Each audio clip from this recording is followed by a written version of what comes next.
So hello my viewers, এই দিনটা ছিল ভাই ছাতুর একটা দিন, যেটা বৈশাখ মাসের আগের দিনই হয়, পয়লা বৈশাখের আগে। ভাই ছাতুটা হচ্ছে বেসিক্যালি ভাই ফোঁটারই একটা নিয়ম যেটা আমাদের আছে।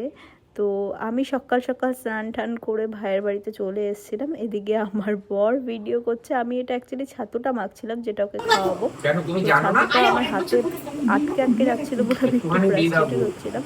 বেসিক্যালি এটা দই, তারপর গুড় এইসব দিয়েই মাখা হয়, দই কলা ছাতু দিয়ে। আর এখানে ভাই বসে পড়েছিল অলরেডি ফোঁটা নেওয়ার জন্য, তো আমি ওকে ফোঁটা দিয়ে দিচ্ছিলাম। আর ও বেচারা আমার জন্য অনেকক্ষণ ধরে ওয়েট করেছিল।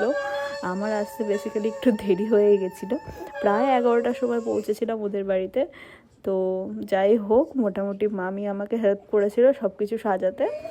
আর ভাইও আমার লক্ষ্মী ছেলের মতন বসে পড়েছিল। ও আবার ভীষণ ওবিডিয়েন্ট, ওকে যা বলি তাই শোনে। ওকে আমি বলেছি এটা 3বার দিতে হয় মাথায়, ও মাথা নিচু করে ধান দুব্বাটা নিচ্ছে।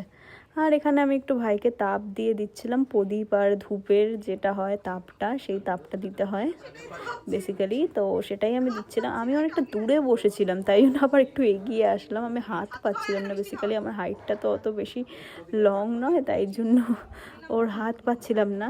তো আমি আবার এগিয়ে এসে ওকে আবার দিলাম।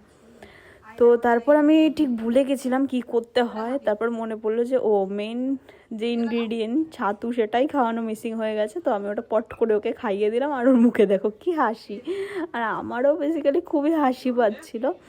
আর এখানে দেখতে পাচ্ছ যে আমি ওকে জল খাইয়ে দিচ্ছিলাম।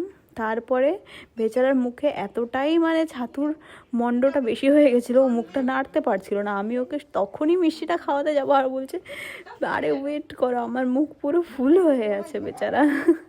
তো যাই হোক, ও এখানে একটা কষ্টের ক্ষীণ হাসি দিয়ে মোটামুটি মুখটা খালি করার প্রচেষ্টা করছে। আর আমি এখানে মিষ্টি নিয়ে তো রেডি, যখনই ভাইয়ের মুখটা খালি হবে আমি কিন্তু দিয়ে দেবো। এই সুযোগে আবার আমার বর দেখতে পাচ্ছ ভিডিও করতে। এটা